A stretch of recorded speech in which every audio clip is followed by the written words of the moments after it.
लक्षामध्ये नाही याचं प्रतिबिंब शिक्षकामध्ये होऊन बनतं आणि पहिल्यापासून आपण हे लक्षामध्ये घेतो की समाज सुखी ठेवणं, समाज स्थिर ठेवणं, समाज त्याच्या उद्दिष्टापर्यंत पोहोचवणं याचं काम शिक्षकाशिवाय दुसरा कोणी करू शकतो. आम्ही आतापर्यंत जी प्रशिक्षण घेतली म्हणजे माझी आता 25-30 वर्षाची सेवा झाली तर जी प्रशिक्षण आम्ही घेतली आहे निरनिराळ्या माध्यमातून ती विषयाचा अनुसरून असायची. कधी विषयामध्ये घटक कमी केले जायचे, कधी वाढवले जायचे, जसं मूल्यमापनाच्या पद्धतीच्या संदर्भामध्ये असायची की ह्या मूल्यमापनाच्या पद्धतीच्या दुसरी मूल्यमापन पद्धती आम्हाला वापरता येईल का. पण हे प्रशिक्षण या सगळ्यापेक्षा वेगळं प्रशिक्षण याच्यासाठी आहे की इथे आम्हाला आमचा अभ्यास करण्याची संधी आहे की मी विद्यार्थ्यांशी संपर्क साधत असताना सांगितल्याप्रमाणे जे बॅगच्या बाहेर असणारे विद्यार्थी आहे. कारण आपण सर्वसाधारण लक्षामध्ये घेतो मला वर्गामध्ये अध्यापन करत असताना शाळेमध्ये काम करत असताना येणाऱ्या समस्या ह्या फार मोठ्या पातळीवरच्या दैनंदिन नसतात.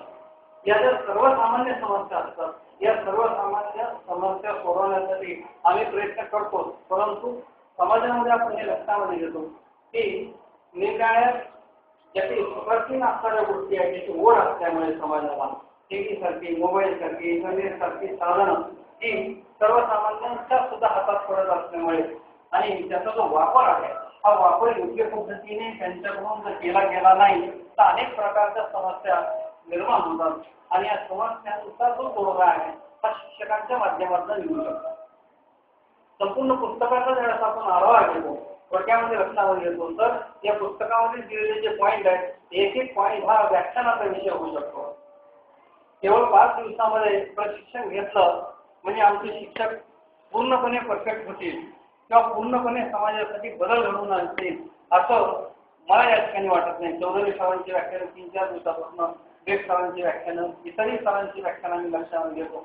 चौधरी सरचं अतिशय सुंदर पद्धतीनं विषयाचं विवेचन जे आहे निरनिराळ्या उदाहरणांचा त्यांचा फ्लो त्यांच्या बोलण्याची स्पीड या सगळ्या बाबी आणि अत्यंत तळमळ विद्यार्थ्यांप्रती आणि शिक्षकांप्रती असणारी जी तळमळ आहे ती अत्यंत मोठ्या प्रमाणावर त्यांच्या ठिकाणी असल्यामुळं त्यांनी जे दिलेलं प्रशिक्षण आहे हे प्रशिक्षण